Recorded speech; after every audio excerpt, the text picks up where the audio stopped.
Nós abramos então nossas Bíblias na primeira epístola de Paulo aos Coríntios, capítulo 10. Vamos ler desde o verso 1.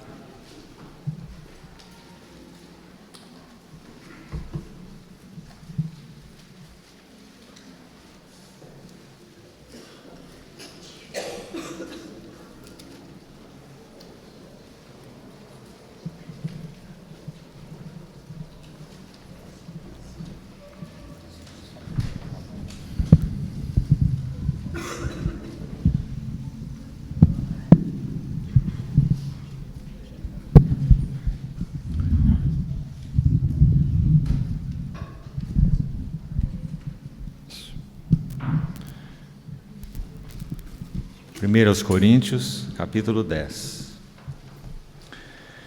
Ora, irmãos, não quero que ignoreis que nossos pais estiveram todos sob a nuvem, e todos passaram pelo mar, tendo sido todos batizados, assim na nuvem como no mar, com respeito a Moisés.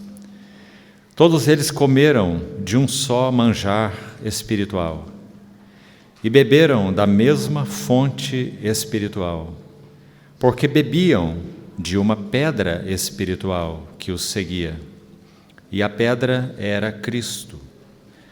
Entretanto, Deus não se agradou da maioria deles, razão porque ficaram prostrados no deserto.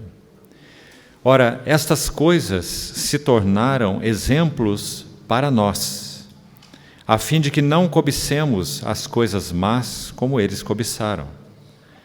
Não vos façais, pois, idólatras, como alguns deles, porquanto está escrito: o povo assentou-se para comer e beber e levantou-se para divertir-se. E não pratiquemos imoralidade, como alguns deles o fizeram, e caíram num só dia 23.000. Não ponhamos o Senhor à prova, como alguns deles já fizeram, e pereceram pelas mordeduras das serpentes. Nem murmureis, como alguns deles murmuraram, e foram destruídos pelo exterminador. Estas coisas lhes sobrevieram como exemplos, e foram escritas para advertência nossa, de nós outros, sobre quem os fins dos séculos têm chegado. Aquele, pois, que pensa estar em pé, veja que não caia. Não vos sobreveio tentação que não fosse humana, mas Deus é fiel, e não permitirá que sejais tentados além das vossas forças. Pelo contrário, juntamente com a tentação, vos proverá livramento, de sorte que a possais suportar. Vamos ter mais uma palavra de oração.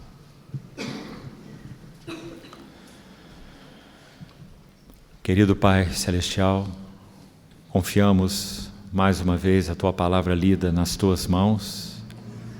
Suplicamos que o Teu bendito Espírito Santo possa exercer seu governo sobre nós de tal forma que a Sua palavra seja interpretada aos nossos corações.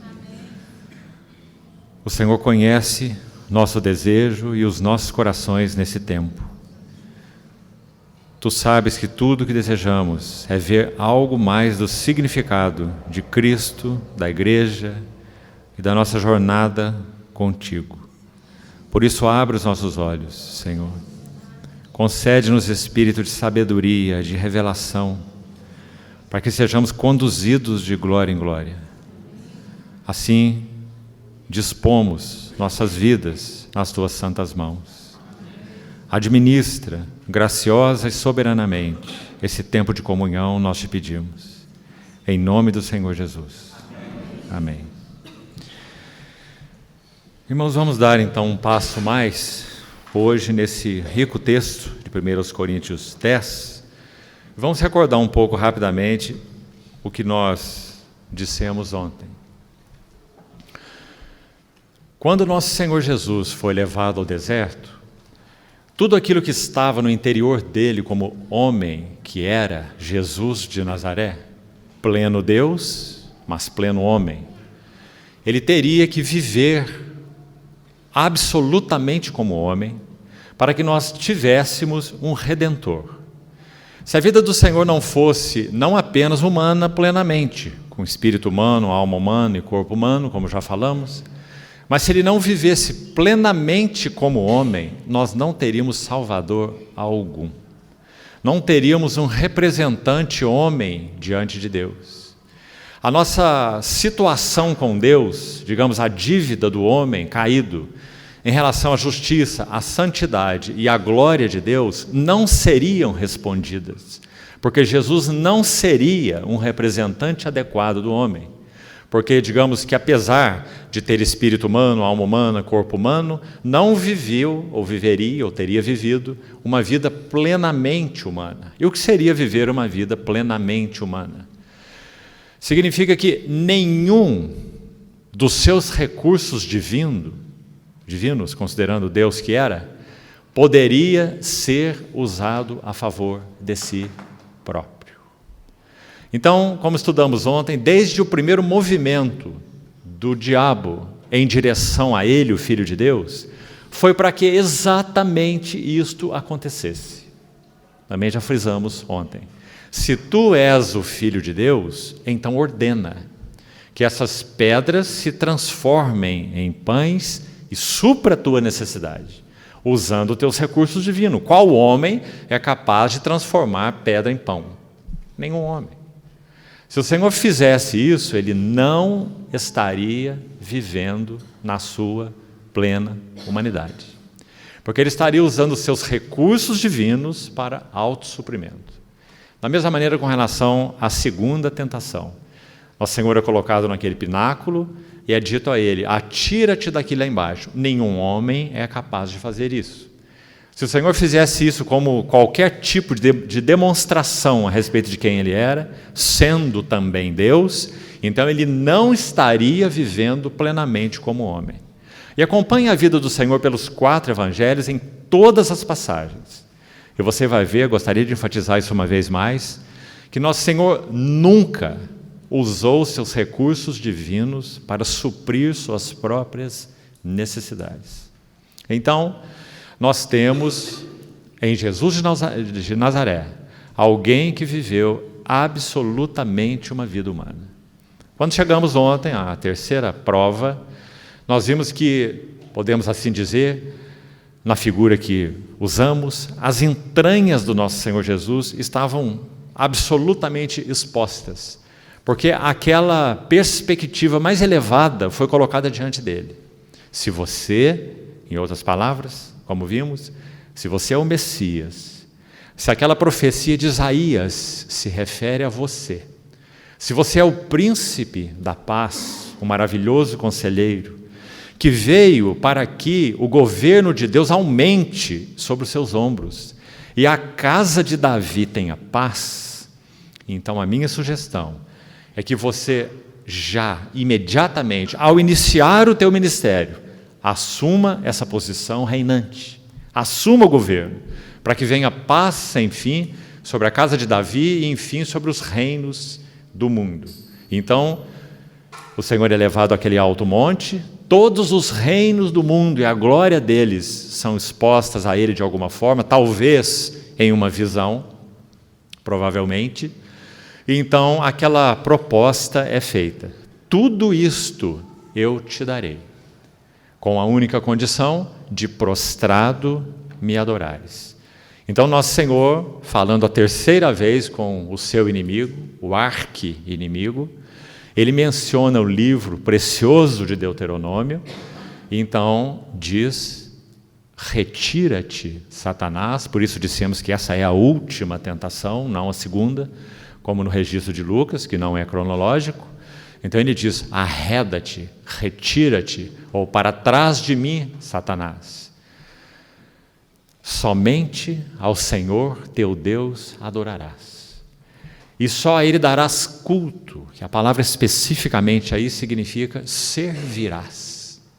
Somente ao Senhor teu Deus adorarás, e só a Ele servirás. Então, nosso Senhor demonstra, digamos assim, com tudo que há dentro de si, do seu coração exposto, que realmente O seu coração era um coração de harmonia, confiança, dependência, segurança, expectativa em tudo que o seu pai era para ele, tudo que o seu pai daria a ele e tudo que ele então assumiria por mandato de seu pai no devido tempo e pelo devido caminho. Então, nessa última tentação, Satanás apresenta o que ao nosso bendito Senhor? Ele apresenta um reino sem cruz. Nós vamos ver mais tarde, estudando os evangelhos, que nosso Senhor é tão claro quanto a isso. Ele diz para os seus discípulos: se alguém quer vir após de mim, a si mesmo se negue, tome a sua cruz e siga-me. Então, nosso Senhor, desde o início de seu ministério, nós estivemos ontem, né, no iniciozinho, foi, digamos, o segundo passo. Ele foi batizado, os céus se abriram, a voz testificou dele, e ele é levado, impelido, conduzido ao Espírito, ou pelo Espírito, ao deserto para ser tentado pelo diabo. Então, desde o início que nós vemos o bendito incenso sendo moído e Deus respirando aquele aroma suave, dessa vida tão única, humana, plenamente humana, tão preciosa, tão singular. E a partir daí, queridos irmãos, nós estamos apenas no capítulo 4 de Mateus. Nós temos todos os evangelhos para frente, para descrever para nós a maravilha dessa vida humana do nosso Senhor Jesus. Contemplar, irmãos, a humanidade do nosso Senhor Jesus, escute isso com atenção, parece ser um segundo passo na maturidade cristã. Deixe-me explicar por quê. Quando nós nos convertemos, parece que a coisa mais importante para nós foi descobrir, de alguma forma, pela revelação do Espírito, que Jesus é Deus. Pense na sua experiência. Ele é Deus. Ele não é apenas o Jesus de Nazaré, um mestre, um iluminado. Ele é Deus. Deus que se fez carne. E que grandiosa revelação é essa? A primeira grande. A segunda grande revelação, no caminho da maturidade, é começarmos a apreciar a humanidade do nosso Senhor Jesus. Que tipo de homem ele foi? Que vida humana ele viveu? Tão fraco. Você já pensou no Senhor Jesus assim? Se não, leia os evangelhos de novo. Tão vulnerável. O que chora, o que sente fome, sede, angústia de coração, agonia de alma. Vida plenamente humana. Quanto mais nós contemplamos a glória da humanidade do Senhor Jesus, mais nós nos gloriamos no imenso Salvador que nós temos. Por isso citamos ontem que o livro de Hebreus é a epístola do Novo Testamento mais apropriada e especial no sentido de revelar as glórias da humanidade do nosso Senhor Jesus. Até mesmo quando ele se assenta no trono, como o sumo sacerdote que vive para interceder por nós, quem está lá? Depois que ele vence a morte, digamos, de alguma maneira ele diviniza a humanidade. É isso que você pensa? Se é, você está equivocado. Nosso Senhor não divinizou a humanidade. Ele glorificou a humanidade. Muito diferente. Ele continua sendo absolutamente homem. Então nós podemos cantar com toda a assertividade e com glória nos nossos corações. Há um homem nos céus, em glória, assentado à destra do trono da majestade nos céus. Por isso o livro de Hebreus vai dizer que ele é a âncora das nossas almas, segura e firme, e que penetra além do véu, onde ele entrou como o precursor por nós. Então, contemplar as glórias da humanidade do Senhor Jesus é um segundo passo na maturidade cristã. Isso nos enche de interesse pela pessoa do Senhor Jesus. Sabe, irmãos, nós corremos muito risco ao estudar a palavra de Deus, porque ela contém tantos assuntos. Todos eles têm o seu lugar e a sua importância. Mas vamos nos lembrar, para em todas as coisas ter a primazia. Deixe-me dizer outra coisa, ainda relacionada a essa mesmo. Nós podemos conhecer muito bem cristologia. Há manuais, e alguns muito bons, inclusive, sobre cristologia, o estudo da pessoa de Cristo, em particular, mais que da obra de Cristo, da pessoa de Cristo. estudarmos cristologia, mas não vivermos uma vida íntima com Cristo. Podemos estudar eclesiologia, as doutrinas da igreja, mas não vivermos a vida da igreja. Porque ninguém vive a vida da igreja se a cruz não trabalhar fundo dentro de si. Podemos ser mestres em eclesiologia, mas não conseguimos viver a vida da igreja. Não é. Podemos conhecer quase tudo sobre escatologia, doutrina das últimas coisas, mas não termos um genuíno, um profundo, um verdadeiro maranata nos nossos corações. Nós conhecemos as bestas, os falsos profetas, as últimas coisas, isso significa aquilo, isso e mais isso, o quebra-cabeça está sendo montado, mas qual o resultado disso? Como já falamos algumas vezes, às vezes nos preocupamos mais com as coisas ligadas à vinda de Cristo do que com o Cristo que está vindo. Isso é uma grande distorção nos nossos corações. O que mais nos interessa? É o Cristo que está vindo ou são as coisas relacionadas à sua vinda? Por mais gloriosas que elas sejam. Isso mostra onde está nosso coração. Então, contemplarmos a humanidade do nosso Senhor Jesus é um segundo passo na nossa maturidade cristã. Eu quero fazer aqui também, já falando sobre isso, uma indicação para você de 3 obras. Graças ao Senhor, as 3 estão em português, para facilitar a leitura de todos nós. Talvez você conheça 2, eu estou quase certo que você não conhece a terceira. A primeira delas se chama A Vida do Senhor Jesus. E essa é uma obra de Stephen Cong. Você devia ler. Ele vai traçar a vida humana do Senhor Jesus em cada etapa, cada fase. Uma obra maravilhosa, cheia de devoção, considerando quem é o seu autor, nosso irmão Stephen Cong. A Vida do Senhor Jesus. A segunda obra é uma obra mais recente na sua edição. E se chama O Incomparável Cristo. Irmãos, esse é um dos clássicos evangélicos. O Incomparável Cristo. O autor se chama Oswald Sanders. A terceira obra, essa, penso que nenhum dos irmãos conhece ainda. Você devia adquiri-la. Para te facilitar, ela é da editora Fiel. Se chama Cristo Jesus Homem. Maravilhoso livro de reflexões sobre a humanidade do Senhor Jesus. Cristo Jesus Homem. São leituras indispensáveis, com a finalidade essa que nós ouvimos da boca do nosso querido irmão que abriu essa reunião, na palavra contemplar. Ele não usou essa palavra? Contemplação. Irmãos, contemplação tem sido uma arte perdida nos nossos dias. Nós não somos mais uma geração de contempladores, nós somos uma geração de apertar botão, de automáticos. Você quer um café, você aperta um botão, você quer dinheiro, você aperta outro botão, não é assim? Nós somos a geração do botão. E nós perdemos a característica de contemplação, nós não temos mais nem tempo para contemplação. Mas isso explica porque a nossa vida é tão superficial. Davi orava assim: uma coisa eu peço ao Senhor, que eu possa morar na casa do Senhor todos os dias da minha vida. E casa do Senhor não é o lugar de reunião, não. Ele está falando de uma posição espiritual. Que eu possa morar na casa do Senhor todos os dias da minha vida, para contemplar a beleza do Senhor.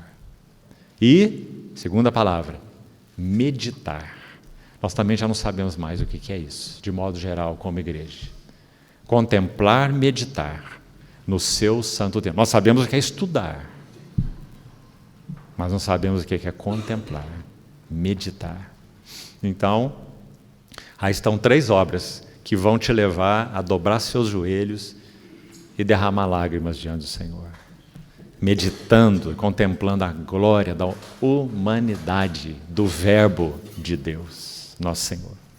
Então, essa pequena introdução para nos encorajar nesse assunto. Fechando o parêntese. A vida que foi exposta no deserto, com todas as suas entranhas para fora, e o que foi visto dele nós já vimos ontem, Quando nós abrimos o texto de Coríntios 10, nós vamos ver outras entranhas expostas. Agora são as entranhas daqueles que Deus amou, redimiu, porque nós estamos falando de uma geração que está no deserto porque um sangue foi derramado. Nunca vamos esquecer disso. Então estamos falando de uma geração comprada. Irmãos, nós somos uma geração comprada ou não? Nós comemos a carne do cordeiro ou não? Nós já não tomamos o cajado, as sandálias e não saímos do Egito? Sim ou não? Nós já não passamos pela noite do Senhor, como diz Êxodo 12? Nós já não passamos pelo mar e fomos batizados, nós no caso, não em nome de Moisés, como diz esse texto. Lá sim, lá Moisés representava nosso bendito Cristo. Então eles foram batizados, o texto aí diz, com respeito a Moisés. A ideia é essa mesmo, em nome de Moisés, porque ali era o representante divino deles, né? O líder, Moisés. Então eles foram batizados com respeito a Moisés. E nós? Nós fomos batizados com respeito a Cristo, né? Então, amados irmãos, a história dessa geração, Paulo, pelo Espírito Santo, vai fazer uma analogia de extremo valor. Isso nós falávamos já um pouco ontem. Ele vai tomar, veja bem o que está acontecendo aqui em Coríntios 10. Ele vai tomar 5 versículos e ele vai citar 5 elementos que nos mostram como Deus trouxe para fora, no deserto, tudo, na verdade, o que havia dentro do coração daquele povo. E esse tudo foi um desagrado para Deus. Nós também temos essa expressão aí no verso 5. Deus não se agradou da maioria deles, né? E toda essa carnalidade ou malignidade do coração, pecaminosidade do coração, foi exposta em 5 elementos. Então veja que realmente é significativo nós estudarmos esses 5 elementos. Me atrevo a dizer aos irmãos que esses 5 elementos vão resumir a nossa pecaminosidade interior. Vão falar sobre 5 bases da nossa vida, da nossa história humana. Que nosso Deus, repetindo, o Deus da aliança, uma aliança irrevogável. Deus não é um Deus de vai e vem, não é? Os dons e a vocação de Deus são irrevogáveis, não é? A aliança que ele fez com seu povo no Egito estava baseada no sangue do Cordeiro, e não na atitude do povo diante do Senhor, não é? Então, sem dúvida, antes que viesse a lei, em Êxodo 19, nós temos uma aliança feita por Deus mesmo, incondicional, em Êxodo 12. Quando o povo deixa o Egito e o sangue do Cordeiro é derramado. Êxodo 12 vem antes de Êxodo 20, que é a doação da lei. Então nós temos que afirmar, por consequência, que a relação que Deus estabeleceu com seu povo no Egito não foi baseada na lei, foi baseada no sangue e numa aliança incondicional. Teria que ser assim, irmãos, porque essa foi a promessa que ele fez para Abraão. Lembra-se? Quando Abraão, Gênesis 15, quando Abraão parte aqueles pedaços no meio, não é? Porque Deus ia entrar em aliança com Abraão, acho que você conhece o texto, não é? Você vê que Deus tarda, olha a maneira de Deus, porque ele queria colocar Abraão cansado, não é? Cansado de esperar, dormindo. Então, no fim do dia, Deus se manifesta. E quando Abraão vê aquela tocha de fogo e um fogareiro fumegante estava passando entre aqueles pedaços, Abraão dizia, não, Senhor, espera aí, só tem que passar junto comigo, porque era assim que celebrava uma aliança, não é? Eles partiam os animais em pedaços, por isso era uma aliança de sangue, né? E aquelas 2 pessoas que iam firmar o pacto entre eles, elas passavam juntas por entre esse caminho de sangue, digamos assim, os animais partidos ao meio, com metade de um lado do caminho e metade do outro. O Senhor mandou que Abraão fizesse isso, partisse os animais. Só que quando o Senhor se manifestou, ele passa sozinho entre os pedaços. Uma aliança incondicional. E ele disse para Abraão, eu te abençoarei, eu te farei pai de muitas nações, eu te multiplicarei. Não é? Então, a aliança com seu povo, quando ele os tirou do Egito, teria que ser da mesma maneira.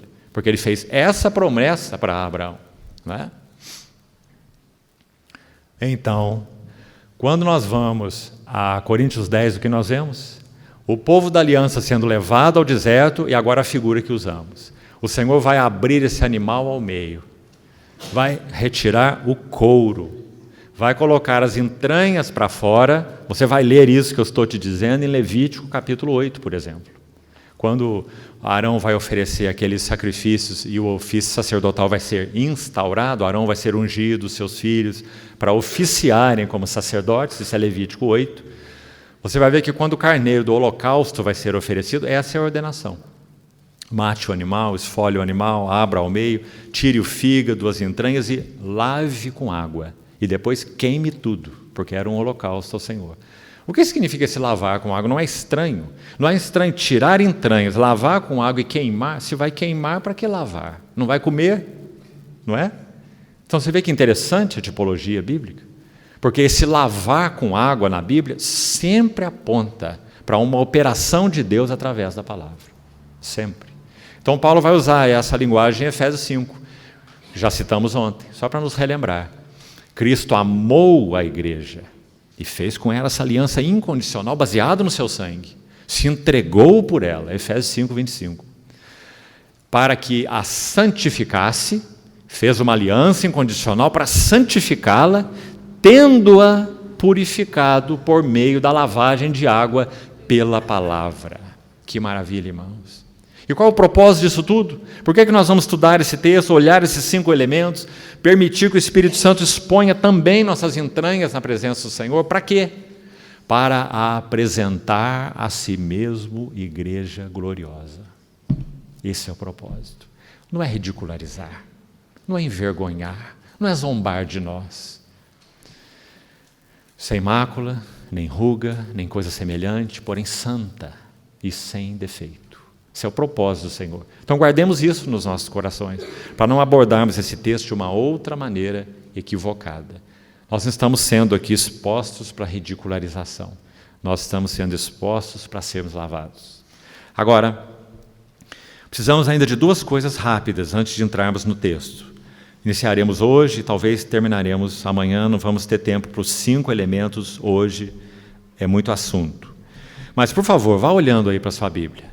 Os primeiros 5 versos, você observou, em primeiro lugar, olha aí, que os versos 6, 7, 8, 9 e 10, então são 5 versículos, contém os 5 elementos daquilo que foi exposto do coração do povo no deserto. Vamos nominá-los desde já, para nós vermos. Primeiro elemento no verso 6, e depois estudaremos um a um.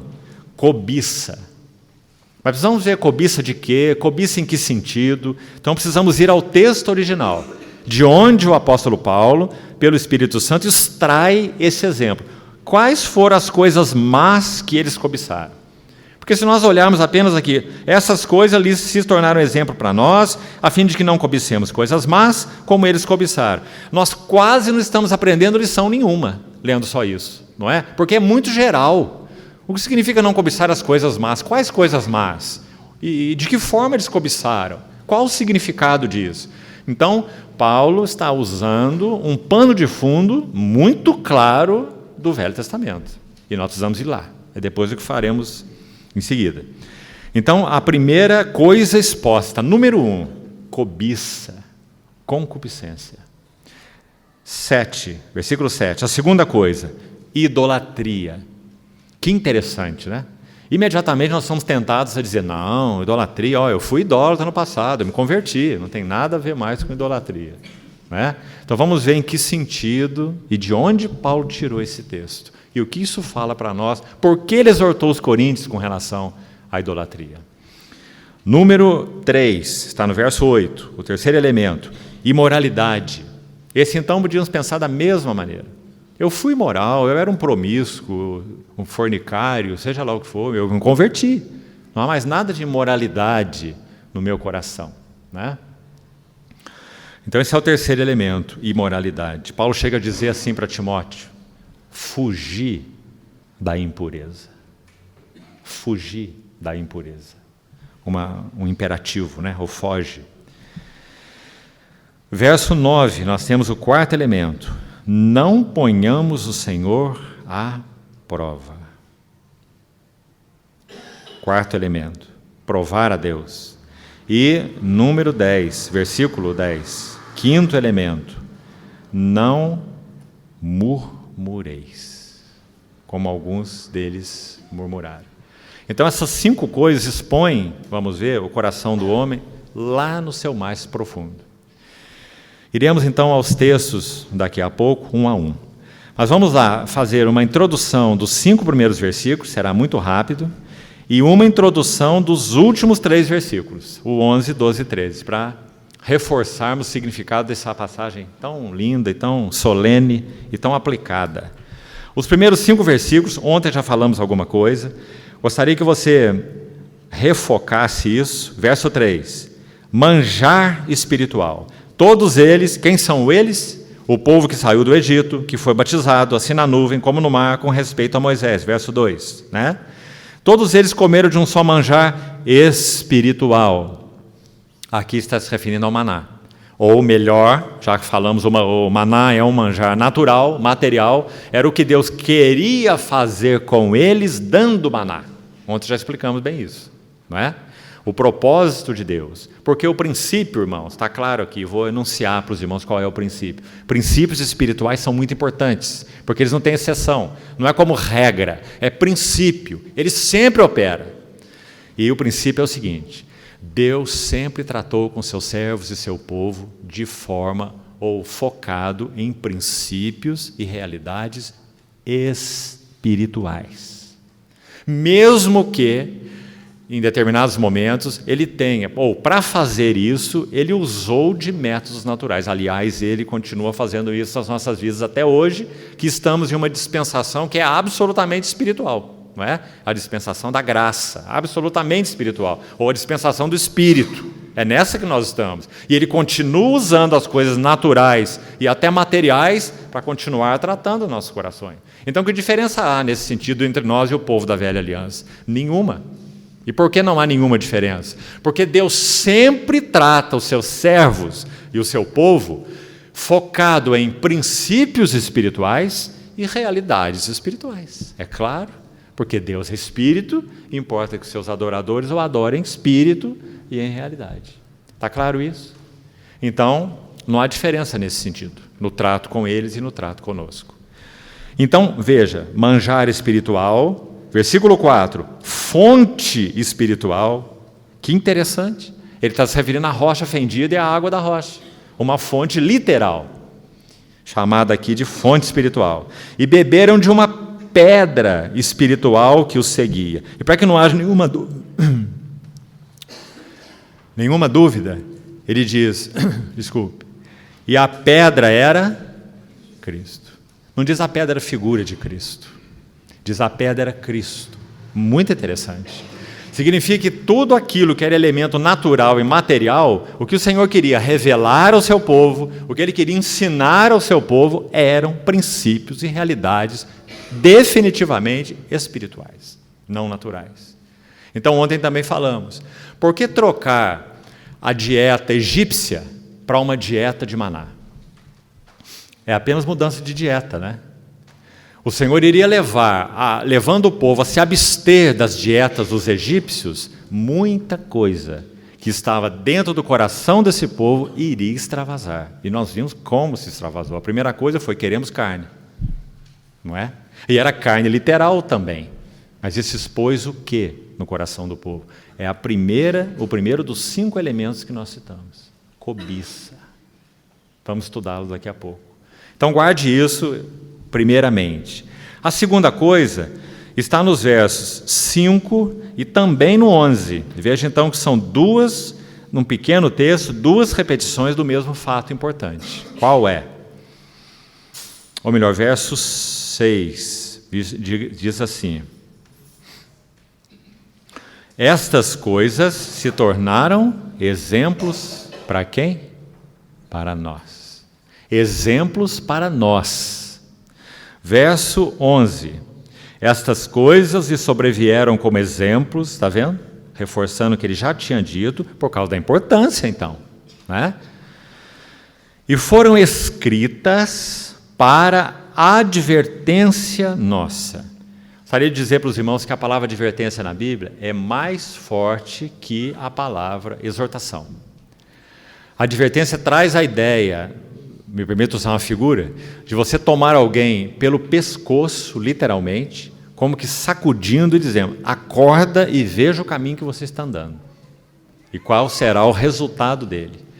Paulo usa em Colossenses 1, por exemplo, dizendo assim: advertindo todo homem e ensinando todo homem em toda sabedoria, para que apresentemos todo homem perfeito em Cristo. Colossenses 1. Então Paulo diz, essas coisas foram escritas para advertência. Então o Senhor vai pegar no nosso pescoço, balançar e dizer: preste atenção no que está dentro do seu coração. A fim, advertência nossa de nós outros, sobre quem os fins dos séculos têm chegado. Aquele, pois, que pensa estar em pé, veja que não caia. Ele está dizendo, aí está a malignidade e a pecaminosidade dentro do seu coração. Então, aquele que pensa estar em pé, veja que não caia. Andai no Espírito e jamais satisfareis a cobiça da carne. Então, essas duas coisas são importantes para nós termos uma visão boa do que nós vamos estudar nos versos de 6 a 10. Vamos começar então. Verso 6. Onde está essa menção? Se você tem Bíblia de referência aí, você já sabe, né? Vamos lá a ela. Números, capítulo 11. Foi dali que Paulo, pelo Espírito Santo, extraiu essa menção que ele faz aqui em Coríntios 10. Então, por favor, deixe sempre o texto de Coríntios 10 marcado aí, que estaremos voltando continuamente a ele. Vamos resumir aqui esse capítulo com alguns versículos. Por favor, abra Números 11. Vamos ler o verso 4, para vermos que cobiça foi essa que o povo teve, que desagradou tanto ao Senhor e por que desagradou tanto ao Senhor. Números 11, 4. E o populacho que estava no meio deles veio a ter grande desejo das comidas dos egípcios, pelo que os filhos de Israel tornaram a chorar. E também disseram: quem nos dará carne a comer? Lembramo-nos, observe, dos peixes que no Egito comíamos de graça, dos pepinos, dos melões, dos alhos silvestres, das cebolas e dos alhos. Agora, porém, seca-se a nossa alma, e nenhuma coisa vemos, senão este maná. Vamos até aqui por enquanto. Amados irmãos, parece uma coisa tão pequena e tão simples, mas o Senhor, ao privar esse povo desses apetites egípcios e conceder a eles esse alimento tão simples, mas nós podemos afirmar sem sombra de dúvida, já que ele sustentou o povo no deserto por 40 anos, que era um alimento, digamos, nutritivamente riquíssimo. E teria que ser, porque ele é figura de quê? De Cristo. Vossos pais comeram maná no deserto e morreram. João 6. Eu sou o verdadeiro pão do céu. Quem de mim se alimenta, por mim viverá.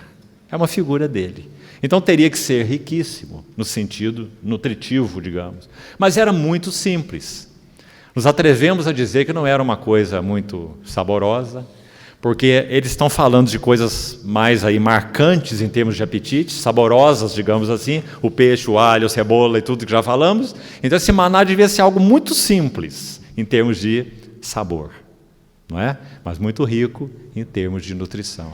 Assim é o nosso Cristo. Então, na medida que esse povo foi sustentado com o maná, despertou dentro deles os apetites egípcios. Isso fala muito ao nosso coração. Quando nós conhecemos a Cristo e na sua simplicidade Ele foi se dando a nós, quanta paixão por Ele isso gerou no nosso coração. E à medida que o tempo foi passando, nós começamos a fazer um confronto entre o Cristo que estávamos recebendo e os apetites egípcios. Alguns deles começaram a falar alto no nosso coração. Quem sabe ouvimos até algumas vozes. Você não está com saudade dos peixes? Você não está com saudade das cebolas? Dos alhos silvestres? Não é?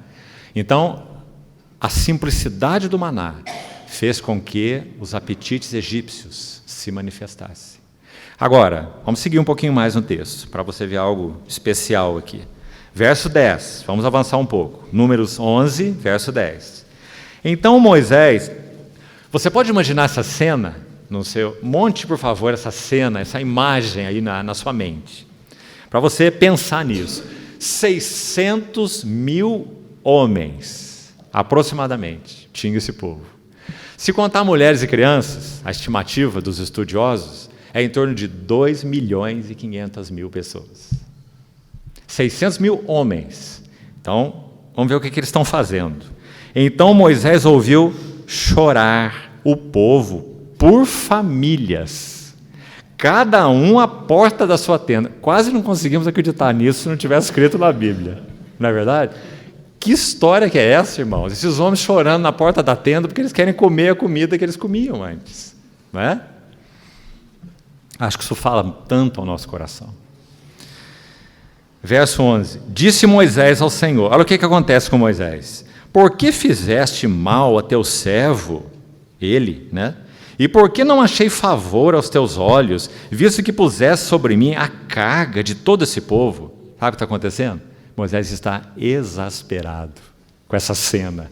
Ele olha para aquelas barracas todas lá, acampadas em torno da arca, e em cada porta de tenda tem um chorão, não é? Lembrando das comidas dos egípcios, não é? Lembra que Moisés, irmão, vamos nos lembrar, ele passou 40 anos sozinho no deserto.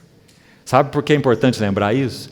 O apetite desse homem não tem nada a ver com o Egito. Ele já foi tirado do Egito. Vamos lembrar a história de Moisés? Por Atos 7, testemunho de Estevão, sabemos que ele viveu 3 fases de 40 anos. Certinho. 40, 40 e 40. Assim foi a vida de Moisés. 40 no Egito, 40 no deserto sozinho, 40 no deserto com o povo. Então, quando ele passou esse período intermediário, dos 40 anos de idade aos 80 anos de idade, sozinho no deserto. Aliás, não é nem no deserto. Se você ler Êxodo 3, é muito interessante a expressão. Diz que Moisés, depois que mata o egípcio, você lembra lá da atrapalhada que ele fez, não é? Porque entendeu que ele era o libertador, eu fui salvo das águas, miraculosamente, eu faço parte do povo da aliança, o que eu estou fazendo nesse trono? Deus tem um propósito especial, então eu vou executar o propósito dele. Sabe como chama isso? A obra de Deus feita na energia da carne. É isso. Muito da obra de Deus nos nossos dias tem sido feita na pura energia da carne. Por isso os resultados são esses que nós vemos. E Moisés tentou fazer a obra de Deus na energia da carne, até o ponto de matar o egípcio. Então acontece o que aconteceu, fica com medo, descobrem, e ele foge. E lá é dito assim, que ele vai para o lado oriental do deserto. Há uma tradução que diz assim, que Moisés foi para trás do deserto. É muito interessante, parece que nem para o deserto ele foi para trás do deserto, não é? E o processo de Deus com ele foi tão sólido, tão consistente, no sentido de desintoxicá-lo do Egito, que quando o Senhor o chama, agora com 80 anos, na sarça ardente, Êxodo 3, ele diz, eu não sei falar, eu não passo de uma criança. Quem está dizendo isso, irmão, é o príncipe do Egito, ex-príncipe do Egito, Moisés, instruído em toda a arte e ciência dos egípcios. Viu o que aconteceu com ele? O Senhor drenou, essa é a palavra, a energia da carne de Moisés. Quando sai aquele homem poderoso em palavras e obras, como também é dito dele, poderoso em palavras e obras, para ser o libertador do povo. Como se Deus dissesse, não, Moisés, espera aí, você está equivocado, eu não preciso de você não. Eu tenho que quebrar você primeiro. A única necessidade do meu povo é de mim, você vai ser só o meu intermediário. E lembra o que aconteceu na sarça? Mete a mão no peito. Que sinal, irmão. Lembre-se, Moisés tinha 80 anos de idade. E o Senhor diz, mete a mão no peito. Agora tira tua mão do peito e olhe para ela. Como estava a mão dele? O que significa lepra na Bíblia? Não só pecado, significa rebelião. Lembra? Uzias, você se lembra de Miriam? Lepra na Bíblia aponta para a rebelião do pecado. Então, quando Moisés coloca a mão no peito e olha a sua mão, por que colocar a mão no peito e olhar a sua mão? Porque o Senhor não diz só, olha a sua mão, né? E ele via a mão branca, leprosa, mas por que põe a mão no peito? Para que Moisés soubesse, digamos, o que ele era por natureza.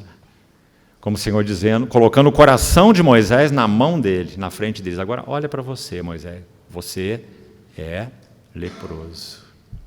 Quanto a você. Só que então ele diz, põe a mão no peito de novo. E quando ele olha a mão de novo, ela estava restaurada. Não é? E o segundo sinal, lança a tua vara. Que vara era essa? O cajado do pastor. 40 anos no deserto, pastoreando as ovelhas de Jetro, seu sogro. Lança essa vara no chão. Então ela se torna uma serpente. E Moisés corria dela. E então o Senhor diz, pega essa serpente pela cauda. Porque haveria alguém depois dele que trataria com a cabeça da serpente. Mas não Moisés. Então Moisés tomou pela cauda. E ela se torna de novo aquele seu cajado de pastor. O que isso significa? Governo. A autoridade de Deus. Ele iria exercer a autoridade de Deus com aquele cajado. Não foi? Foi assim nos sinais no Egito, a água transformada em sangue, o mar vermelho se abrindo. Mas ele devia saber que a mão que segura o cajado, que aponta para a autoridade de Deus, era uma mão leprosa em si mesma. Para que ele nunca se gloriasse. Ele soubesse bem quem ele era. E tributasse sempre a glória ao Senhor. Então, irmãos, aqui está ele, exasperado por causa desse povo. Então é dito, vamos avançar para o verso 13. Donde teria eu carne, veja, Moisés ainda está falando com o Senhor, donde teria eu carne para dar a todo esse povo, pois choram diante de mim. Você vê quantas vezes já lemos sobre esse choro aqui. Foi marcante esse evento, né? Choram diante de mim dizendo, dá-nos carne que possamos comer. Eu sozinho não posso levar a todo esse povo, pois me é pesado demais. Olha o verso 15. Se assim me tratas, mata-me de uma vez, eu te peço. Se tenho achado favor aos teus olhos, e não me deixes ver a minha miséria. Minha miséria, a que ele se refere, é esse povo chorão, com apetite egípcio. Porque nós falamos, nada disso havia no coração dele. Ele já teve os seus 40 anos sozinho com Deus, né? Agora, onde queremos chegar? Ainda é mais para frente, é no verso 18. Olha lá. Dize ao povo, santificai-vos para amanhã, e comereis carne, porquanto chorastes aos ouvidos do Senhor, dizendo, quem nos dará carne a comer? Vamos parar aqui um pouquinho. O desejo do povo foi mau, não foi bom, não é? Mas o Senhor concedeu o que eles pediram, não é? Mas vamos ver com que propósito e por que o Senhor respondeu à birra do povo. A gente não costuma fazer isso com o filho birrento, não é? Mas o povo fez birra e o Senhor respondeu à birra do povo. Ele tem um propósito, porque Deus é um Deus que não se deixa levar por emoções, por birra do povo. Quando ele deu carne, que o povo pediu, um mau desejo, uma cobiça, como nós lemos em Coríntios, aí está a cobiça, que Paulo cita, né? E o Senhor concedeu o que a cobiça deles buscou. E precisamos entender qual foi o propósito. Porque Deus não é um Deus que se guia de emoções. Ele não está satisfazendo a birra do povo, simplesmente. Vamos chegar lá. Então essa é a primeira coisa. O porquê que ele deu carne baseado na lamúria do povo. Agora, olhe, por favor, mais uma frase, irmão, e vá permitindo que o Espírito Santo vá expondo o nosso coração. A próxima frase é terrível, ou é horrível. Leia na sua Bíblia. Olha o que eles disseram para Moisés. Íamos bem no Egito. Você vê até que ponto o nosso coração é exposto aí? Irmãos e irmãs, será que em determinados tempos em nossa vida cristã, nós nos afastamos do Senhor? Nos desviamos do Senhor? Será que em determinados momentos voltamos para o Egito? Por que isso aconteceu? Cobiça pelos apetites, cobiça pelas comidas, né, ou apetites egípcios.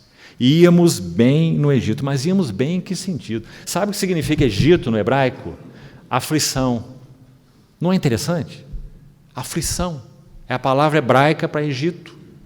Quando lemos Êxodo 3, Deus diz a Moisés: eu ouvi o clamor do meu povo no Egito, por causa dos seus exatores, é a palavra usada. Eles estavam sendo chicoteados, escravizados no Egito. Então, em que sentido eles iam bem? Só tem aqui uma explicação para eles dizerem isso: comida. Só. Melões, pepino, alho, cebola. Íamos bem no Egito. Agora nós só comemos maná. São princípios espirituais que o Senhor possa elucidá-los para o nosso coração. Íamos bem no Egito, pelo que o Senhor vos dará carne a comer. Não comereis, veja, olha o verso 19, não comereis um dia, nem 2, nem 5, nem 10, nem 20. Ou seja, Deus realmente atendeu a birra desse povo sobejamente. Né? Podia dar um dia de carne, né? Um piquenique de um dia de carne. Ele diz no verso 20, mas um mês inteiro, até vos sair carne pelos narizes, até que vos enfastieis dela. Agora, olha a próxima frase: porquanto rejeitastes ao Senhor. Quando o povo foi cativo, levado cativo para o cativeiro da Babilônia, a mesma coisa aconteceu. O que eles estavam fazendo em Israel?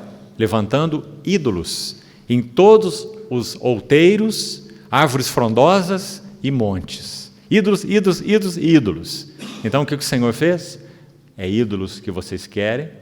Salmo, aquele salmo tão conhecido, 121, ele se refere a essa passagem, quando diz: elevo os meus olhos para os montes, de onde me virá o socorro? Aquela palavra aponta para estes altares, pagãos. Não está dizendo que é o Senhor que vem trazendo socorro dos montes, não. Não é errado. Eu elevo os meus olhos para os montes, onde estavam os altares idólatras. E eu pergunto: de onde me virá o socorro? Aí ele diz: o meu socorro vem do Senhor que fez os céus e a terra. Ele está confrontando o Senhor com esses altares. Né? Então aqui, quando o povo foi levado cativo para a Babilônia, foi exatamente isso que aconteceu. É ídolos que vocês querem? Então é ídolos que vocês vão ter. Uma figura que é sempre usada para explicar isso. Se você tem o filho que rouba sorvete da geladeira, o filho incurável, você tem que pôr corrente assim em volta da geladeira. Então a maneira de curá-lo, para não precisar pôr a corrente na geladeira, é colocar ele sentado na mesa e dar 1 quilo de sorvete para ele comer de uma vez. Né? Ele vai ser curado de roubar sorvete. E foi o que o Senhor fez quando mandou o povo para a Babilônia. É ídolos que vocês querem? Então o melhor lugar é a terra dos ídolos. Irmãos, muitas vezes, amado irmão, é isso que acontece na nossa história espiritual. Nós vamos ler já daqui a pouco um salmo tremendo em que vai mostrar exatamente essa lição espiritual. Cuidado com os desejos do coração, porque o Senhor pode satisfazê-los com finalidade disciplinar. Porquanto rejeitastes ao Senhor, que está no meio de vós, e choraste diante dele, dizendo: por que saímos do Egito? Vamos ficar até aqui nesse texto, acho que o princípio já está claro. Agora, nesse capítulo mesmo, precisamos avançar um pouco. Vamos para o verso 31, por favor, aí de Números 11 mesmo. Como que Deus deu essa carne?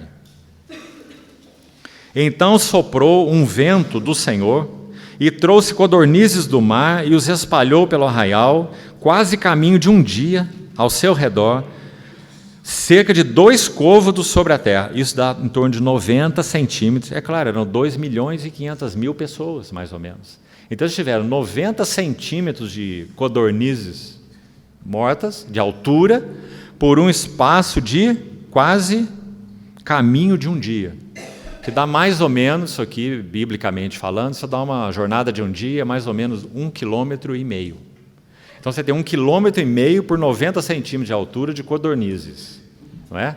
Eles iam comer 1 mês até sair pelo nariz. Levantou-se o povo todo, verso 22, aquele dia, à noite e o outro dia, e recolheram as codornizes, e o que menos colheu teve 10 homeres, e as estenderam para si ao redor do arraial. Carne seca, fizeram aí, né? Estando ainda a carne entre os seus dentes, antes que fosse mastigada, quando se acendeu a ira do Senhor contra o povo, e o feriu com praga muito grande. Pelo que o nome daquele lugar se chamou Quibrote Tavá, porquanto ali enterraram o povo, aí está a ênfase, que teve o desejo das comidas dos egípcios. Agora preste atenção, Números 11 é a segunda vez que o Senhor concede codornizes ao povo. Aqui há outro princípio espiritual de muito valor. Onde está a primeira vez que o Senhor concedeu codornizes? Você sabe onde? Êxodo 16. Vamos lá para você ver? Não precisamos ler o texto, mas gostaria muito que você capturasse esse princípio espiritual. Olhe lá. Sem lermos nada, só para você ver na sua Bíblia. Olhe Êxodo 16, olha o que acontece a partir do verso 11. E o Senhor disse a Moisés, e aí está a narrativa. Olha o verso 13. À tarde subiram codornizes e cobriram o arraial. Pela manhã jazia o orvalho ao redor do arraial. Foi quando ele concedeu o maná. Antes do maná aparecer, o Senhor concedeu carne, codornizes para o povo. Era desejo do Senhor conceder codornizes? É a pergunta? Não. O desejo do Senhor era mudar a dieta do povo e conceder o maná. Então, eles tinham acabado de sair do Egito. Olha o capítulo anterior, olha o 15. É o cântico de Moisés. Lançou no mar o carro e o seu cavaleiro. Miriam pega o seu tamborim, festeja diante do Senhor. Não é isso que acontece? Eles acabaram de passar o Mar Vermelho, né? Então, para você compreender o princípio aqui, enquanto eles eram neófitos, enquanto eles eram bebezinhos, espiritualmente falando, a jornada estava só começando, eles acabaram de passar o Mar Vermelho, que é a figura do batismo. Então, queremos carne para comer. Então, Senhor, vos darei carne. E logo em seguida, ele deu maná, dizendo, olha, toma aí sua última refeição, é maná que vocês vão comer. Né? A bondade, a longanimidade, a paciência, a tolerância de Deus. Né? Mas não era esse o seu desejo, mas ele o concedeu, sem juízo. Detalhe importante, em Êxodo 16 você não vê juízo algum, eles apenas comem carne. Agora, Êxodo 16, nós vamos dar um salto, Números 11, codornizes de novo. Quanto tempo se passou? Você fizer o cálculo histórico aí, dará quase um ano. Então agora, irmãos, vocês já têm um ano de jornada com o Senhor. A nuvem, o fogo, o maná, a condução do Senhor, tão miraculosa. A rocha já foi ferida em Horebe, já vazou água, maravilhosa condução do Senhor. Irmão, um ano não é hora mais de apetites egípcios. Eles pedem codornizes de novo. Então agora o Senhor concede as codornizes, mas agora vem a disciplina junto com a concessão. Disciplina que não veio na primeira vez. Importante nós vermos isso, porque aí está um princípio espiritual. Eles já tinham caminhado com o Senhor o suficiente para conhecer a vontade do Senhor, o caminho do Senhor, o método do Senhor, os princípios do Senhor. Então foi muito mal eles terem pedido codornizes a segunda vez. Vamos ler um salmo sobre isso para nos ajudar? Salmo 106, abra por favor. Salmo 106.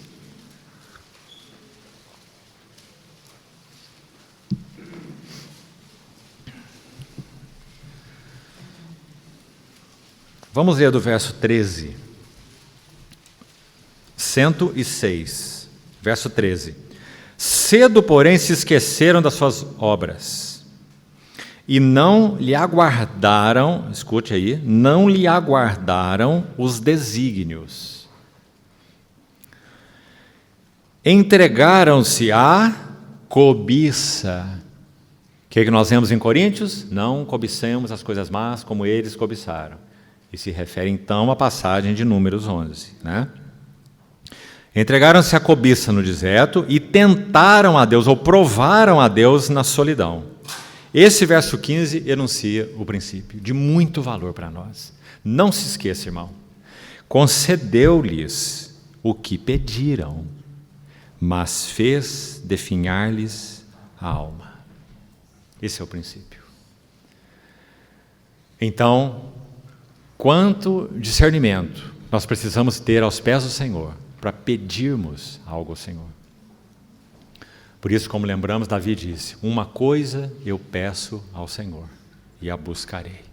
Para que em função dela nós possamos conhecer qual é a vontade do Senhor específica para nós aqui ou ali.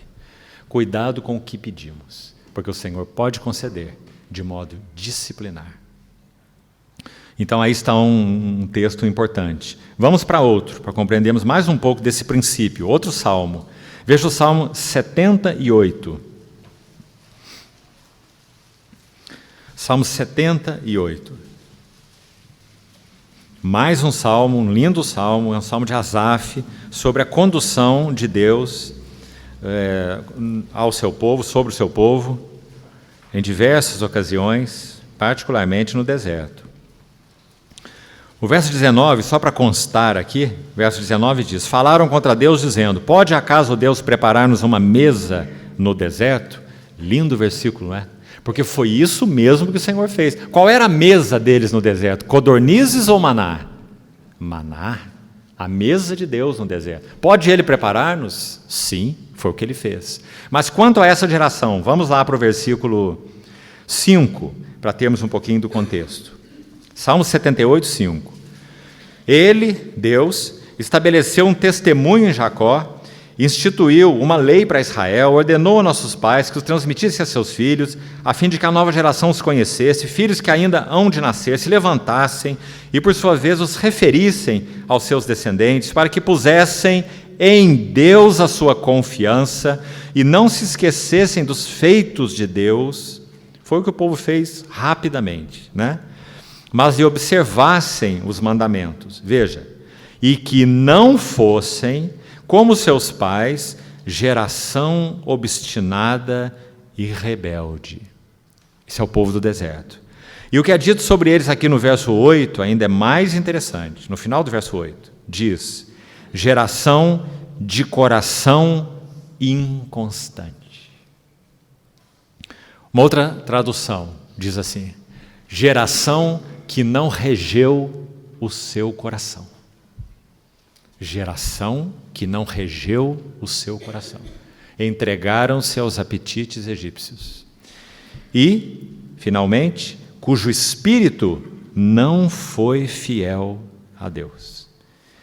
Irmãos, o deserto testa a nossa relação com Deus. Um texto de Tiago, para completarmos essa primeira nota de Coríntios 10, abra por favor Tiago. Tiago 4, e escute com atenção o que é dito aqui. Tiago 4, verso 1. De onde procedem guerras e contendas que há entre vós? De onde, senão dos prazeres que militam na vossa carne? Cobiçais, o tema de Tiago também é esse da cobiça, que estamos tratando aí. Cobiçais e nada tendes, matais e invejais e nada podeis obter. Viveis a lutar e a fazer guerras, nada tendes, porque não pedis. Pedis e não recebeis, porque pedis mal, para esbanjardes em vossos próprios prazeres. A palavra para prazeres aqui é hedonê, de onde vem a nossa palavra para o português, hedonismo. O que é hedonismo? É um culto aos prazeres, é um culto ao deleite, é viver para ter prazer, amar a vida pela vida, prazeres. Agora, o povo pediu e o Senhor concedeu, e concedeu de modo disciplinar. Então, o que nós estamos lendo em Tiago é uma maravilhosa misericórdia do Senhor, quando nós pedimos e não recebemos, porque pedimos mal. Muita misericórdia. Pior seria se pedíssemos e recebêssemos, pedindo segundo a carne, porque o Senhor nos daria com finalidade disciplinar. Então, irmãos, terminamos aí o primeiro ponto, cobiça. Hoje vamos analisar só o segundo, amanhã prosseguimos. Vamos guardar essa lição clara no nosso coração. Primeiro item das entranhas do povo e nossa, expostas diante do Senhor, é cobiça. Você acha que é por pouco que quando Paulo escreveu Romanos 7, falando sobre o conflito do cristão, regenerado, é claro, qual dos 10 mandamentos ele usa para mostrar a exposição do seu coração? Quanto seu coração foi exposto? Diante de qual mandamento? Não cobiçarás. Romanos capítulo 7. Eu não teria conhecido a cobiça se a lei não dissesse, não cobiçarás.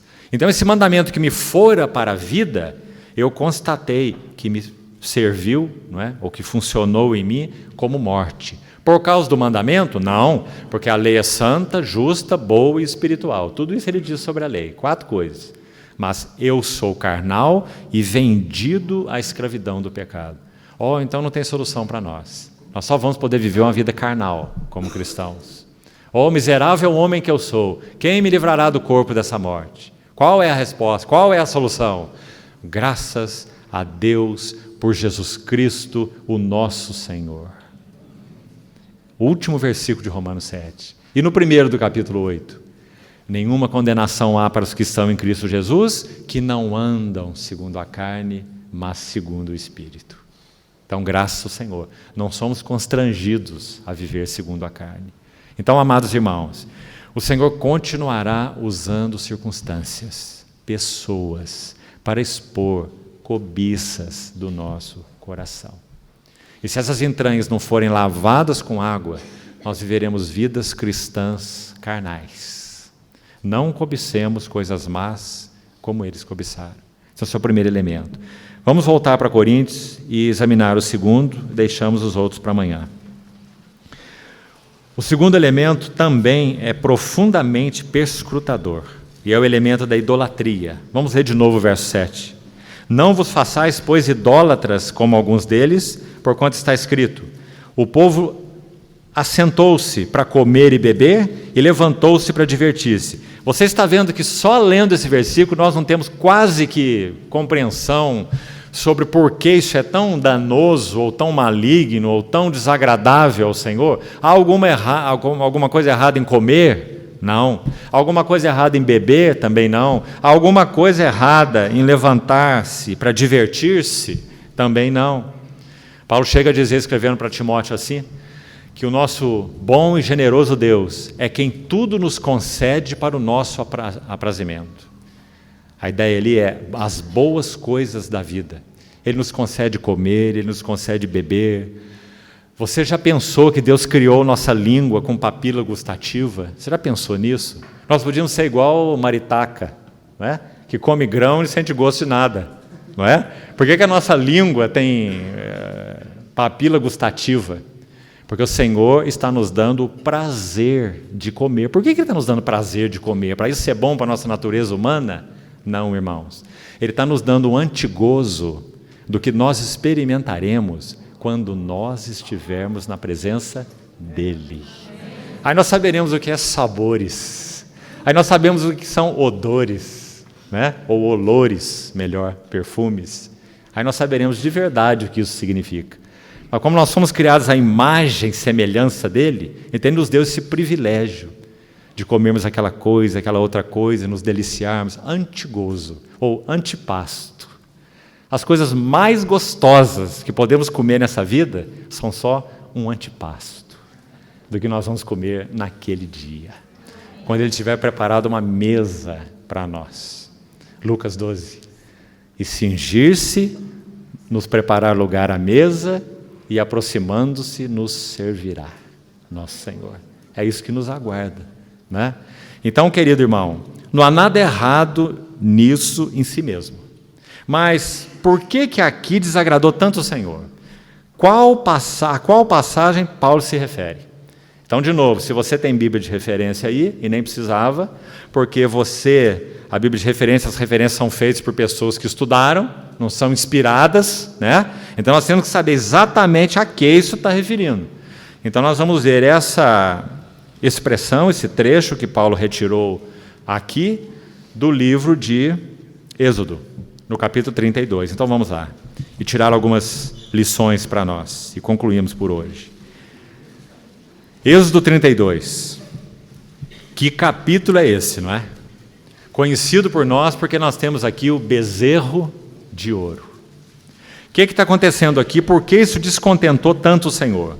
Vamos ver Êxodo 32. Abra, por favor, verso 1. Vendo o povo que Moisés tardava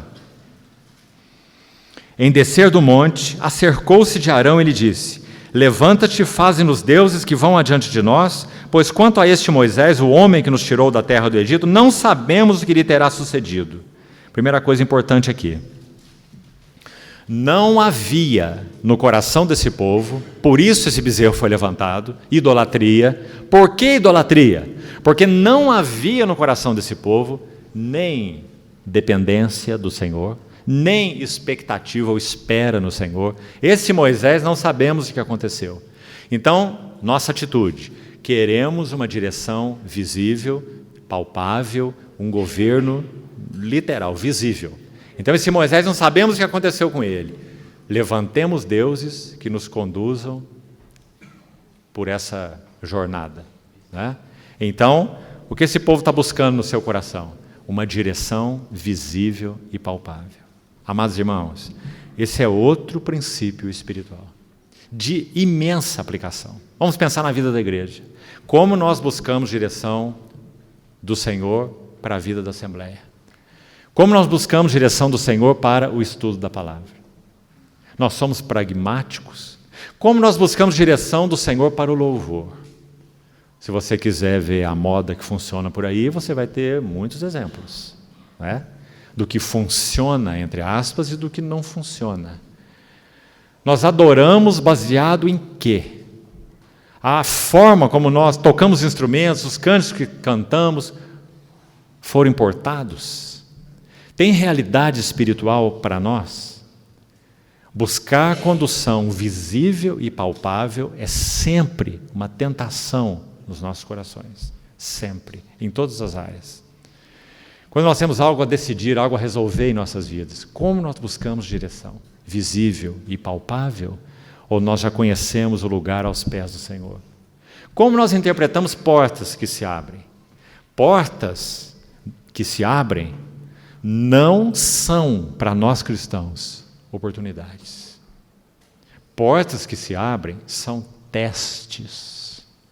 Cada porta que se abre para nós, aqui ou ali, em uma esfera ou em outra, seja profissional, seja em que sentido for, estudantil, pode pensar em qualquer área.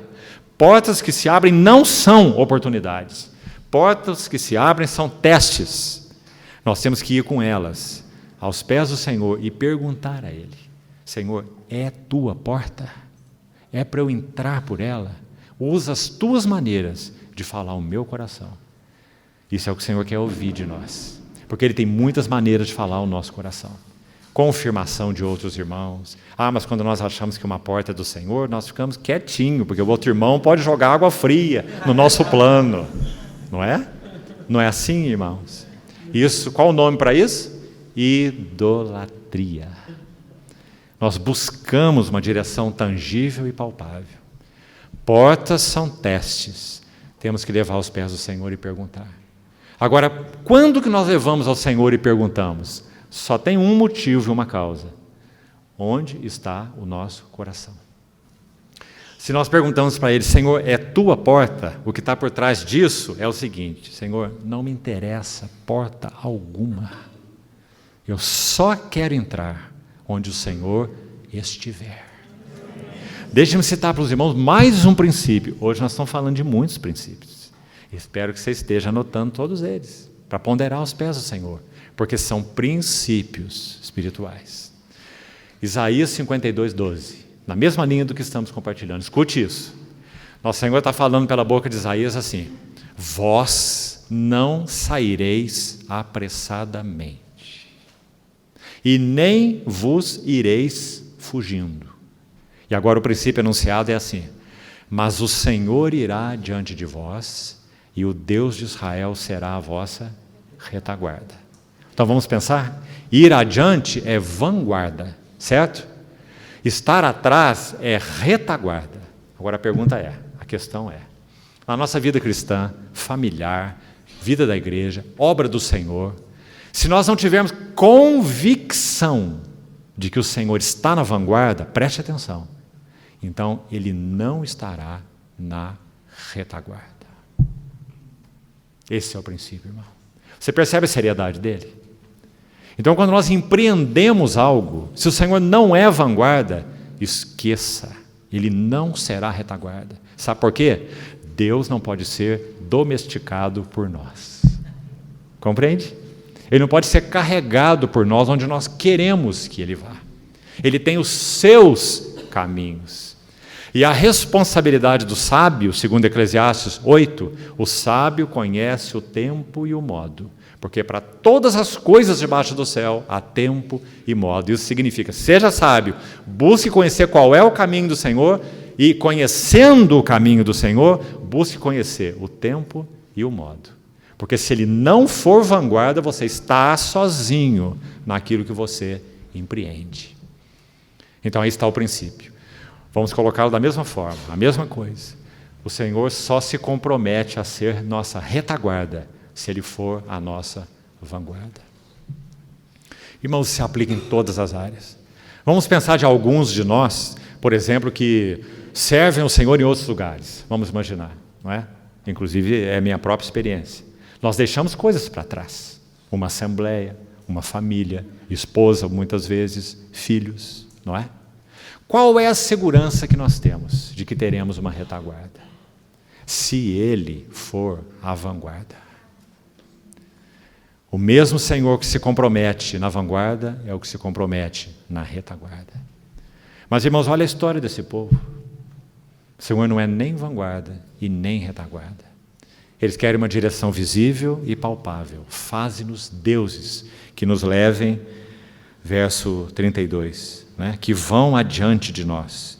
Porque quanto a esse Moisés, o homem que nos tirou do Egito, não sabemos o que lhe terá sucedido. Então nós temos a atitude de Arão aí que é muito impressionante. Sei que já comentamos algumas vezes para os irmãos, né? O Arão é muito jeitosinho. Ele pede para as mulheres oferecerem as argolas de ouro, os anéis, né? Ele funde, ou seja, é um trabalho manual de fundição. Se esse material está fundido, a única maneira de aparecer um bezerro é fazer um molde. Óbvio, lógico, não é? Não é talhado como candeeiro de ouro. Aliás, em Êxodo, outra lição aí bonita para você. Você quer preparar uma mensagem maravilhosa para compartilhar com os irmãos? Então, candeeiro de ouro, bezerro de ouro, em Êxodo. Um é talhado a golpes de cinzel e martelo, fala da obra da cruz. O outro é feito em moldes. Você quer ter a vida da igreja? Basta você praticar isto e aquilo, e você terá a vida da igreja. Não, você terá um bezerro de ouro. Porque a vida da igreja é formada, estabelecida a golpes de martelo e cinzel em um talento de ouro, para se formar o candeeiro que fala da igreja. Que importante princípio, amado irmão. Então está o Arão, jeitosinho aí. Funde o ouro, coloca no molde, funde o bezerro, e quando Moisés vai repreendê-lo, ele diz assim: o povo que me deu essas argolas, esse ouro, e eu joguei isso tudo no fogo e saiu um bezerro. Né? Imagine a história do Arão. Né? E lembre-se, é o sumo sacerdote, imagina o resto do povo. Né? Então, verso 4. Arão recebeu das suas mãos, trabalhou o ouro com buril, fez dele um bezerro fundido e disse: são estes, ó Israel, os teus deuses que te tiraram da terra do Egito. Não dá para acreditar que Arão pode estar falando uma coisa dessa, não é, irmãos? Impressionante. Arão, tem mais, não terminou não. Verso 5. Arão, vendo isso, edificou um altar diante dele. Altar na Bíblia sempre fala de consagração. Povo consagrado ao bezerro de ouro. E de adoração, por consequência, né? E apregoou e disse, olha essa palavra do Arão: amanhã será festa ao Senhor. Irmãos amados, qual é a capacidade do nosso coração de ser enganado? Por deuses, portas, coisas, pessoas, oportunidades. Não há espera no Senhor, não há dependência do Senhor, não há conhecimento da vontade do Senhor e nem vontade de conhecê-la. Idolatria. Que o Senhor nos ajude nisso, irmãos. Para concluirmos, queria citar um texto para os irmãos, terminar com ele. Esse pequeno texto Ele foi extraído de uma obra muito singular, chamado Livro ou Coleção de Orações e Devoções dos Puritanos. Lembra quem foram os puritanos? O testemunho deles foi tão marcante que eles foram chamados assim. Não foi eles que se deram o nome de puritanos, eles foram chamados de puritanos, não é? Porque eles viviam de uma maneira tão bonita aos olhos do Senhor e aos olhos dos seus contemporâneos. Início do século XVII, você tem ali Richard Sibbes, você tem Richard Baxter, você tem John Owen, você tem Thomas Fuller, você tem muitos irmãos de peso espiritual. Então aqui está esse livro de coleção, uma coleção de orações e devoções dos puritanos. Eu selecionei isso aqui pelo seguinte: olhe o que esse irmão anônimo, não sabemos quem é, olhe o que ele escreve. É uma poesia, oração e confissão, até podemos dizer. O foco dela é exatamente idolatria, idolatria do coração. E como que esse irmão foi exposto na luz do Senhor, espiritual que ele era. Então, por favor, recolha essas palavras dele aí no seu coração. Ele diz assim: quando tu queres me guiar, eu é que me controlo. Quando tu queres ser soberano, eu é que dirijo a minha vida. Quando tu queres tomar conta de mim, eu me basto. Quando eu deveria depender das tuas provisões, eu me supro. Lembra a tentação do Senhor no deserto? Transforma essas pedras em pães, para que ele se suprisse. Quando eu deveria depender das tuas provisões, eu me supro. Quando eu deveria me submeter à tua providência, os arranjos de Deus em nossas vidas, família, irmãos, trabalho, quando eu devia submeter à tua providência, eu faço a minha vontade. Quando eu deveria considerar, honrar e confiar em ti, eu me sirvo. Então ele conclui assim: eu critico e corrijo as tuas leis para se adequarem a mim. Oh, irmãos, será que nós também não fazemos isso? Interpretando a palavra para o nosso benefício pessoal. Oh, irmão, isso acontece muito entre o povo do Senhor. Eu critico e corrijo as tuas leis para se adequarem a mim. Em vez de buscar a ti, eu busco a aprovação dos homens. E eu sou, por natureza, um idólatra. Por que ele concluiu isso? Por causa do eu me basto, eu me sirvo, eu sou um idólatra. A quem que ele idolatra? A si mesmo. Agora, olha a última frase desse poema, oração, confissão. Senhor, o que eu mais quero é levar meu coração de volta para ti. Vamos repetir isso.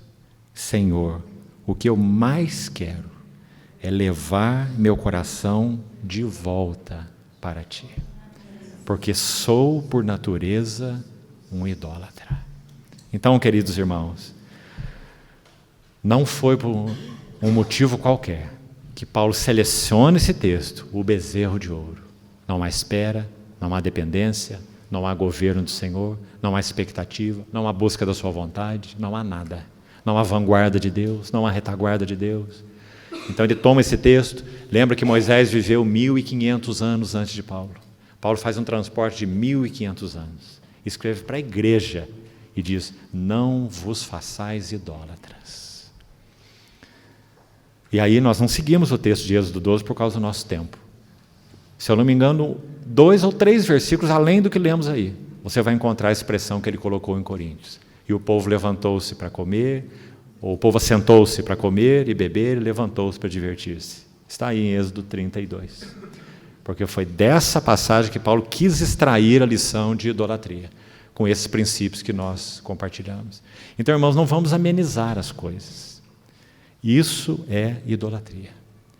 E se nosso comportamento é esse, então nós também temos que confessar como esse irmão: eu sou, por natureza, um idólatra. Mas graças a Deus o assunto não termina aí. Que não termine aí. mas que hajam encontrar os pés do Senhor de tal forma que nós também tenhamos o final dessa oração nos nossos corações, com honestidade, porque Ele diz: Senhor, o que eu mais quero é levar meu coração de volta para Ti. Senhor, siga, queridos irmãos, falando ao nosso coração, nos ajudando. Amanhã pela manhã vamos buscar examinar os 3 elementos que faltam, cheios também de lições espirituais. Por isso estão lá, em Coríntios 10. E lembremos, foram escritos para advertência nossa. E um nossa muito particular, de nós sobre quem os fins dos séculos têm chegado. Nós vamos ser mais desafiados na cobiça, vamos ser mais desafiados na idolatria, vamos ser mais desafiados na murmuração, mais desafiados na imoralidade, que nós temos aí, inclusive. Então precisamos entender a aplicação dessas coisas para nós, e não achar que estamos isentos, né? O Senhor nos abençoe e nos faça compreender Sua palavra na nossa experiência. Vamos orar. Ó Senhor, somos tão gratos, porque o Senhor firmou conosco uma aliança tão maravilhosa, incondicional, eterna, irreversível, e porque nós realmente somos Teus. Senhor, nós nos alegramos, nós Te glorificamos por Tua paciência conosco, porque o Senhor se inclina para nos dar de comer.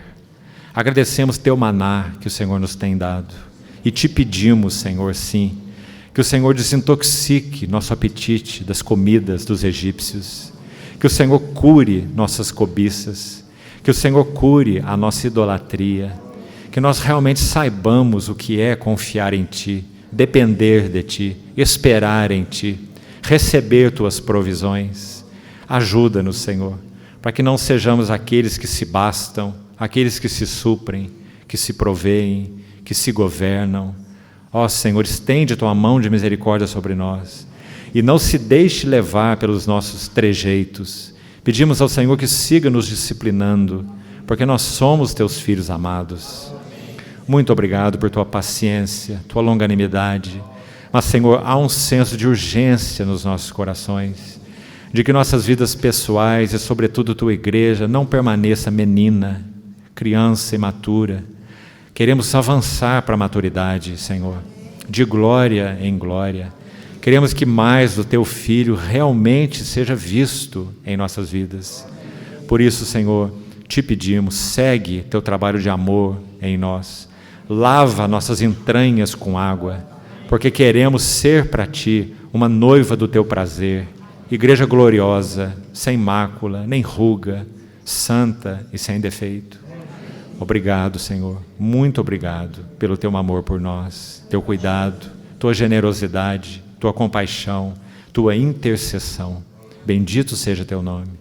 Assim oramos, nesse nome precioso. Amém, Senhor.